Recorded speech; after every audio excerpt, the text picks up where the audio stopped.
10 ឆ្នាំមានប៉ុន្មានដងសម្រាប់ជីវិតហេតុអ្វីយើងគិតហើយពីបើចិនច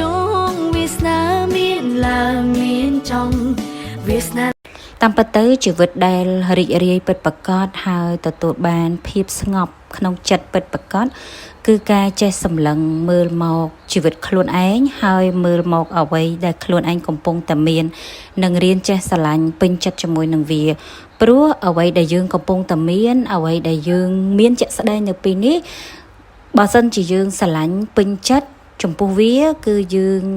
នឹងអាចទទួលបាននៅអ្វីផ្សេងទៀតជាច្រើនដែលយើងប្រាថ្នាចង់បានហើយបើមែនទៅយើងមិនចាំបាច់ត្រូវប្រាថ្នាឲ្យមានជីវិតដូចទៅនឹងនរណាម្នាក់នោះទេពីព្រោះអ្វីដែលយើងបានឃើញពីជីវិតរបស់នរណាម្នាក់ដែលគេបានបង្ហាញឲ្យយើងឃើញវាគឺជាផ្នែកម្ខាងប៉ុន្តែនៅផ្នែកម្ខាងទៀតយើងអត់ដឹង